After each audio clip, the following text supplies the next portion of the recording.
15장. 하나님께서 모세에게 말씀하셨다. 너는 이스라엘 백성에게 전하여라. 그들에게 이렇게 일러주어라. 내가 너희에게 주려고 하는 땅에 너희가 들어가 불살라 바치는 제물을 하나님에게 바칠 때, 곧 절기를 맞아 서원제물이나 자원제물로 번제물이나 소떼나 양떼에서 고른 제물을 하나님을 기쁘게 하는 향기로 바칠 때, 제물을 가져오는 사람은 고운 곡식가루 2리터에 기름 1리터를 섞은 것을 하나님에게 곡식제물로 바쳐야 한다. 번제물이나 희생제물로 바칠 어린 양 한 마리에는 기름 1리터와 부어드리는 제물로 바칠 포도주 1리터를 준비하여라. 순양 한 마리를 바칠 때는 고운 곡식가루 4리터에 기름 1.25리터를 섞어 곡식제물로 준비하고 포도주 1.25리터를 부어드리는 제물로 준비하여라. 이것을 하나님을 기쁘게 하는 향기로 바쳐야 한다. 특별 서원을 갚거나 하나님에게 화목제물을 바치려고 숫송아지를 번제물이나 희생제물로 준비할 때는 숫송아지와 함께 고운 곡식가루 6리터와 기름 2리터를 곡식제물로 바쳐라. 그리고 포도주 2리터도 부어드리는 제물로 바쳐라. 이것은 불살라 바치는 제물이요 하나님을 기쁘게 하는 향기가 될 것이다. 숫소 한 마리나 순양 한 마리, 어린 양 한 마리나 어린 염소 한 마리를 준비할 때도 이와 같이 해야 한다. 너희가 준비한 것이 아무리 많아도 그 수요대로 한 마리씩 이 절차를 따르도록 하여라.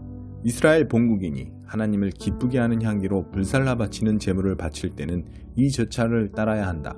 다음 세대에 대대로 너희와 함께 사는 외국인이나 거류민이 하나님을 기쁘게 하는 향기로 불살라 바치는 제물을 바칠 때도 같은 절차를 따라야 한다.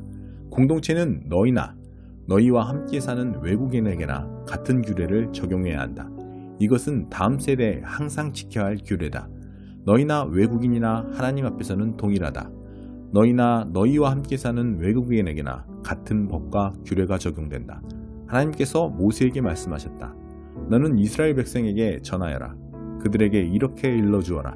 내가 너희를 데려가려고 하는 그 땅에 너희가 들어가서 그 땅에서 나는 양식을 먹게 될 때 너희는 그 양식의 일부를 하나님에게 바칠 제물로 따로 떼어놓아라. 처음 반죽한 것으로 동근 빵을 만들어 제물로 바쳐라. 이는 타작마당에서 바치는 제물이다. 너희는 대대로 처음 반죽한 것으로 이 제물을 만들어 하나님에게 바쳐라. 그러나 너희가 정도에서 벗어나 하나님이 모세에게 내린 명령, 곧 하나님이 모세를 통해 너희에게 명령한 것을 하나님이 처음 명령하던 때부터 지금까지 지키지 않았으면, 그리고 그것이 회중이 모르는 가운데 실수로 저지른 것이면 온 회중은 숫송아지 한 마리를 번제물, 곧 하나님을 기쁘게 하는 향기로 바치고 곡식 제물과 부어드리는 제물도 함께 규례대로 바쳐야 한다. 또 순염소 한 마리를 속죄 제물로 바쳐야 한다. 제사장은 이스라엘 백성 온 공동체를 위해 속죄해야 한다. 그러면 그들이 용서를 받는다. 그것은 그들이 고의로 저지른 죄가 아니었고 그들이 하나님에게 불살라 바치는 제물로 바쳤으며 자신들의 실수를 보상하기 위해 속죄 제물을 바쳤기 때문이다. 모든 백성이 잘못을 저지른 것이므로 이스라엘 온 공동체뿐만 아니라 그들과 함께 사는 외국인도 용서를 받을 것이다. 그러나 어떤 사람이 자신이 무엇을 하는지도 모르고 실수로 죄를 지었으면 그는 1년 된 암염소 한 마리를 속죄 제물로 가져와야 한다. 제사장은 실수로 죄를 지은 그 사람을 위해 속죄해야 한다. 하나님 앞에서 속죄하여 그 죄가 그 사람에게 남아있지 않게 해야 한다. 본국에서 난 이스라엘 자손이든 외국인이든 실수로 죄를 지은 사람에게는 누구나 같은 규례가 적용된다. 그러나 본국인이든 외국인이든 고의로 하나님을 모독하는 죄를 지은 사람은 자기 백성 가운데서 끊어져야 한다. 그가 하나님의 말씀을 업신여기고 하나님의 명령을 어겼기 때문이다. 그런 자는 반드시 공동체에서 내쫓아 홀로 죄값을 치르게 해야 한다. 이스라엘 백성이 광야에서 여러 해를 지내던 때였다. 어떤 사람이 안식일에 나뭇가지를 줍다가 붙잡혔다. 그를 붙잡은 사람들이 모세와 아론과 온 회중 앞으로 그를 끌고 왔다. 그들은 그를 어떻게 해야 할지 결정이 내려질 때까지 가두어두었다. 그때 하나님께서 모세에게 말씀하셨다. 그에게 사형을 선고하여라. 온 공동체가 진 밖에서 그를 돌로 쳐서 죽여야 한다. 하나님께서 모세를 통해 명령하신 대로 온 공동체가 그를 진 밖으로 끌어내어 돌로 쳐서 죽였다. 하나님께서 모세에게 말씀하셨다. 이스라엘 백성에게 전하여라. 그들에게 이렇게 일러주어라. 지금부터 너희는 대대로 옷자락에 술을 만들어 달고 청색끈을 그 술에 달아 표시해야 한다. 너희는 그 술을 볼 때마다 하나님의 계명을 기억하여 지켜야 한다. 너희가 느끼고 보는 것, 곧 너희를 꿰어 배역하게 하는 모든 것에 미혹되는 일이 없게 해야 한다. 그 술은 나의 모든 계명을 기억하여 지키고 하나님을 위해 거룩하게 살라는 표가 될 것이다. 나는 너희 하나님이 되려고 너희를 이집트 땅에서 구해낸 하나님이다. 나는 하나님, 너희 하나님이다. 51편 다윗의 시. 다윗이 밧세바와 정을 통하고 예언자 나단에게 잘못을 지적당한 뒤. 사랑이 많으신 하나님, 은혜를 베푸소서. 자비가 크신 하나님, 나의 전과를 지워주소서. 북북 문질러 내 죄 씻어주시고 주님의 세탁기로 내 죄악을 말끔히 제거해 주소서. 내 죄악이 나를 노려보고 있으니 내가 얼마나 악한지 잘 압니다. 내가 주님을 모독했으며 주께서는 내 지은 모든 죄를 속속들이 보셨습니다. 주께서 모든 사실을 훤히 알고 계시니 나를 두고 어떤 결정을 내리시든 정당합니다. 내가 오랫동안 주님의 길에서 벗어났고 어머니 뱃속에서부터 죄 가운데 있었습니다. 주께서 구하시는 것은 마음속의 진실입니다. 내 안에 들어오셔서 새롭고 참된 삶을 잉태해 주소서. 주님의 세탁기에 나를 담그소서. 이 몸이 깨끗해져 나오리다. 나를 비벼 빠소서. 내가 눈같이 희게 살아가리이다. 흥겨운 노래에 맞추어 발을 구르게 하시고 부러졌던 뼈들이 다시 춤추게 하소서. 너무 꼼꼼히 흠을 찾지 마시고 내게 깨끗하다는 진단을 내려주소서. 하나님, 내 안에서 새롭게 시작하시고 혼돈스러운 내 삶 다시 창조하여 주소서. 나를 쓰레기와 함께 버리지 마시고 거룩함을 불어넣어 주소서. 이 쓸쓸한 유배 생활 거두어 주시고 내 항해 길에 상쾌한 바람을 보내주소서. 반역자들에게 주님의 길 가르치는 일을 내게 맡기셔서 길 잃은 자들이 집으로 돌아갈 수 있게 하소서. 하나님, 내 구원의 하나님, 내게 내리신 사형을 감형해 주소서. 그러면 생명 주시는 주님의 길을 찬양하겠습니다. 사랑하는 하나님, 내 입술을 열어주소서. 내가 주님을 마음껏 찬양하겠습니다. 주께서는 신용만 하는 것을 기뻐하지 않으시고 완벽한 연기라도 달가워하지 않으십니다. 내 자만심이 산산이 부서진 순간 내가 하나님 경배하기를 배웠습니다. 깨어진 마음으로 사랑할 각오가 된 사람은 잠시라도 하나님 관심 밖으로 밀려나지 않습니다. 시원히 주님의 기쁨 되게 하시고 무너진 예루살렘 성벽을 보수하여 주소서. 그때에 주께서 우리의 참 경배와 크고 작은 예배를 받으시리니 사람들이 수송아지를 잡아 주님의 제단 위에 바칠 것입니다. 5장. 내가 사랑하는 분에게 노래 하나 지어 불러드리려 하네. 그분의 포도원에 대한 사랑 노래를. 사랑하는 그분에게 포도원이 하나 있었다네. 좋은 땅에 아름다운 포도원이었지. 그분은 땅을 일구고 잡초를 뽑아내어 최상품 포도나무를 심었다네. 망대를 세우고 포도주 짜는 곳도 만들었지. 자랑할 만한 포도원이었다네. 그러나 최상품 포도 수확을 기대했건만 그 모든 수고 끝에 열린 것은 돌포도였다네. 너희 예루살렘과 유다에 사는 자들아, 이제 내가 하는 말을 잘 들어라. 나와 내 포도원 사이의 일을 한번 판단해 보아라. 내가 내 포도원을 위해 할 수 있었으면서도 하지 않은 일이 어디 하나라도 있었느냐? 좋은 포도를 기대했는데 쓴 포도만을 수확한 것은 어째서란 말이냐? 좋다. 이제 내가 내 포도원을 어떻게 할지 너희에게 말해주겠다. 나는 그 울타리를 허물고 그곳을 폐허로 만들 것이다. 그 문을 부서뜨려 마구 짓밟히게 할 것이다. 그곳을 잡초밭, 버려진 땅, 엉겅퀴와 가시만 무성한 곳이 되게 할 것이다. 내가 구름을 통해 다시는 저 포도원에 비를 내리지 말라고 명령을 내릴 것이다. 너희는 알아들었느냐? 만군의 하나님의 포도원은 바로 이스라엘 나라다. 그분이 그토록 자랑스러워했던 그 정원은 바로 유다의 모든 자들이다. 그분은 정의를 수확하기를 바라셨지만 보이는 것이라곤 서로 죽이는 모습뿐이었다. 의를 거두기를 바라셨지만 들리는 것이라곤 희생자들의 애통소리뿐이었다. 집들을 있는 대로 사들이고 땅을 독차지하는 너희에게 화가 있으리라. 너희는 이전 주인들을 다 쫓아내고서 출입금지 편말을 붙여놓고 나라 전체를 장악했다. 모두를 집 없고 땅 없는 이들로 만들어버린다. 나는 만군의 하나님께서 말씀하시는 소리를 들었다. 으리으리한 집들 다 텅텅 비게 될 것이다. 호화롭던 사유지들 다 폐허가 될 것이다. 10,000평이나 되는 포도원에서 고작 포도주 1리터가 나고 10마리나 되는 씨에서 겨우 곡식 1말밖에 나지 않을 것이다. 아침 일찍 일어나서 아침밥도 먹기 전에 술잔을 들고 밤이 새도록 코가 삐뚤어져라 마셔대는 자들에게 화가 있으리라. 그들은 술자리에 하프와 플루트와 충분한 포도주에는 마음 쓰면서도 하나님의 일, 그분이 하시는 일에는 아무 관심이 없다. 내 백성이 포로가 된 것은 바로 이 때문이다. 그들의 무지 때문이다. 거물들이 굶어 죽고 서민들은 목말라 죽을 것이다. 식욕이 커질 대로 커진 스올이 닥치는 대로 사람들을 집어삼킬 것이다. 거물들, 서민들 할 것 없이 모두가 그 식도를 따라 굴러떨어질 것이다. 주정뱅이는 더 말할 것도 없다. 밑바닥 인생들이나 지체 높은 자들이나 매한가지다. 기세등등하던 자들이 구멍난 방광처럼 쪼그라들 것이다. 그러나 만군의 하나님께서 정의를 행하심으로 산이 되실 것이다. 거룩하신 하나님께서 의를 행하심으로 거룩이 무엇인지 보여주실 것이다. 그러고 나면 어린 양들이 마치 제 땅인 양 그곳에서 풀을 뜯고 아이들과 송아지들이 제 집인 듯 그 폐허에서 편하게 살 것이다. 거짓말로 악을 팔고 죄를 한 트럭씩 시장에 내다 파는 너희. 하나님은 대체 뭐하고 계시나? 우리가 볼 수 있게 좀 움직여 보시라고 해봐. 이스라엘의 거룩한 분이라는 그가 대체 뭘 하시려는지 알고 싶다고 말하는 너희에게 화가 있으리라.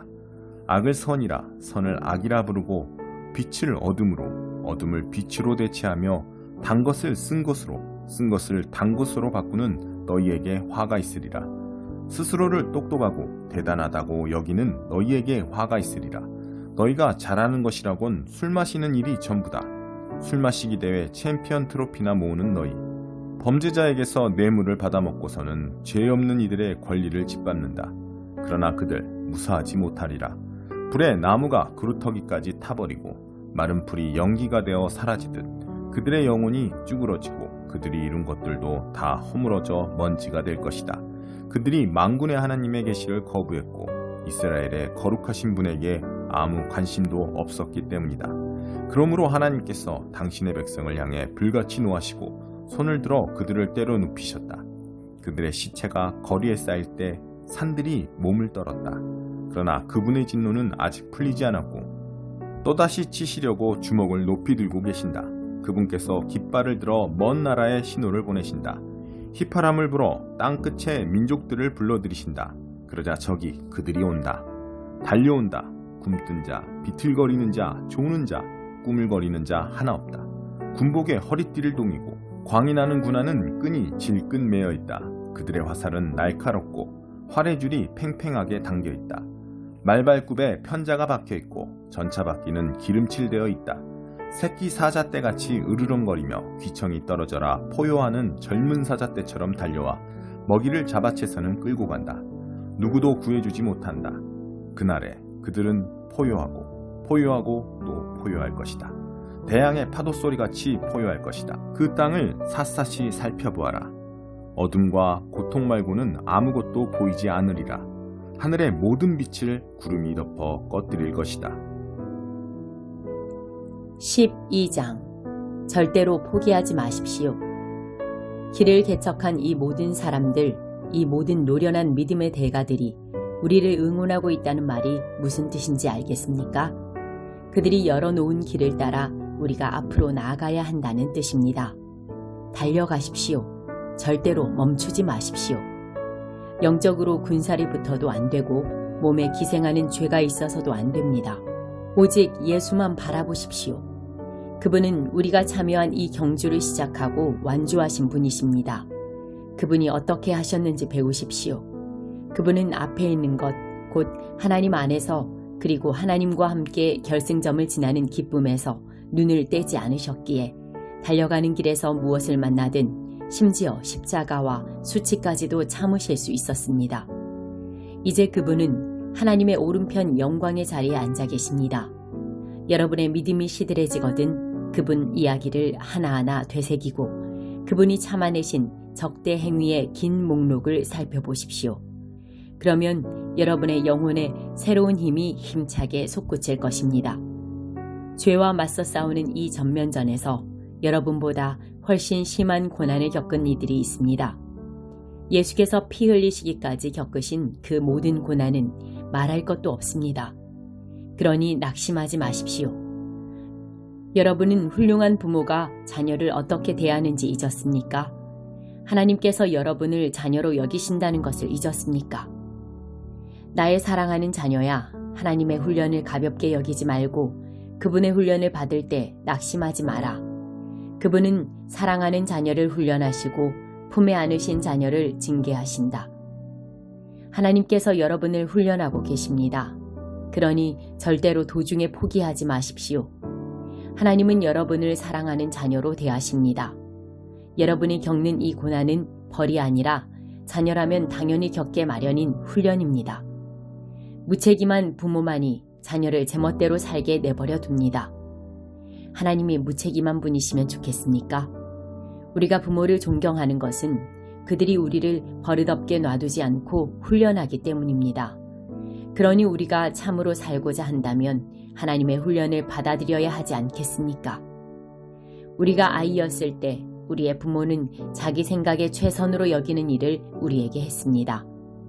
하나님께서는 진정으로 우리에게 최선이 되는 일을 하고 계시며 우리를 훈련시켜 하나님의 거룩하심을 따라 최선을 다해 살아가도록 하십니다. 당장은 훈련이 즐겁지 않으며 본성을 거스른다고 느껴집니다. 그러나 나중에는 틀림없이 좋은 상으로 보답을 받습니다. 잘 훈련받은 사람만이 하나님과의 관계에서 성숙한 열매를 얻기 때문입니다. 그러니 수수방관하며 빈둥거리지 마십시오. 꾸물거리지도 마십시오. 먼 길을 달려갈 수 있게 길을 정비하십시오. 그래야 발을 헛디뎌 넘어지거나 구덩이에 빠져 발목을 삐는 사람이 없을 것입니다. 서로 도우십시오. 그리고 힘을 다해 달려가십시오. 서로 화목하게 지내고 하나님과 화평하게 지내도록 힘쓰십시오. 그러지 않고서는 하나님을 결코 뵙지 못할 것입니다. 아무도 하나님의 자비하신 은혜에서 떨어져 나가는 일이 없게 하십시오. 쓰디쓴 불평이 잡초처럼 자라고 있지는 않은지 예리하게 살피십시오. 엉겅퀴 한두 포기가 뿌리를 내리면 순식간에 정원 전체를 망칠 수도 있습니다. 에서 증후군을 조심하십시오. 잠깐 동안의 욕구 충족을 위해 평생 지속되는 하나님의 선물을 팔아넘기는 일은 없어야 합니다. 여러분도 아는 것처럼 에서는 나중에 자신의 충동적인 행동을 뼈저리게 후회하고 하나님의 복을 간절히 원했습니다. 하지만 때는 이미 늦어서 아무리 울고불고 해도 소용이 없었습니다. 은혜의 말씀에 귀를 막은 자들에게 주는 경고. 여러분은 조상들처럼 화염이 솟구치고 지축이 흔들리는 신의 산에 나아가서 하나님의 말씀을 들은 것이 아닙니다. 여러분의 조상들은 천지를 울리고 영혼을 뒤흔드는 말씀을 듣고서 벌벌 떨며 하나님께 멈추어 달라고 빌었습니다. 그들은 짐승이라도 그 산에 닿으면 죽을 것이다 라고 하신 말씀을 듣고서 어찌나 무서웠던지 꼼짝도 못했습니다. 모세도 두려워 떨었습니다. 그러나 여러분의 경험은 전혀 다릅니다. 여러분이 이른 곳은 시온산, 곧 살아계신 하나님이 머무르시는 도성입니다. 그 보이지 않는 예루살렘은 축제를 벌이는 수많은 천사들과 그리스도인 시민들로 북적대는 곳입니다. 그곳에서 하나님께서는 우리를 심판하시고 그 심판은 우리를 의롭게 합니다. 여러분은 새 언약, 새로 작성된 헌장을 하나님께로부터 받아 우리에게 전해주시는 예수님께로 나아왔습니다. 그분은 이 언약의 중재자이십니다. 아벨이 당한 죽음은 복수를 호소하는 살인이지만 예수가 당한 죽음은 은혜의 선포입니다. 그러니 이 은혜의 말씀에 귀를 막지 마십시오. 땅에서의 경고를 무시한 자들이 벌을 피할 수 없었는데 하물며 우리가 하늘의 경고를 거역한다면 어떤 일이 일어나겠습니까? 그때에는 그분의 음성이 땅의 뿌리까지 흔들었지만 이번에는 하늘까지 흔드시겠다고 분명히 말씀하셨습니다. 마지막으로 한 번 더 하늘 끝에서부터 땅 끝까지 철저하게 흔들겠다. 마지막으로 한 번 더라는 표현은 철저하게 정리하시겠다는 의미입니다. 역사와 종교의 온갖 쓰레기를 치우시겠다는 것입니다. 그것은 흔들리지 않는 본질적인 것들을 말끔히 정돈된 모습으로 서 있게 하시려는 것입니다. 우리가 무엇을 받았는지 아시겠습니까? 흔들리지 않는 나라입니다. 우리가 얼마나 감사해야 하는지 아시겠습니까? 감사드릴 뿐 아니라 하나님 앞에서 깊은 경외감이 넘치는 예배를 드려야 합니다. 하나님께서는 냉담한 방관자가 아니십니다. 그분은 적극적으로 정리하시고 태워버려야 할 것은 전부 불사르십니다. 모든 것이 깨끗해질 때까지 그분은 결코 멈추지 않으실 것입니다. 하나님, 그분은 불이십니다.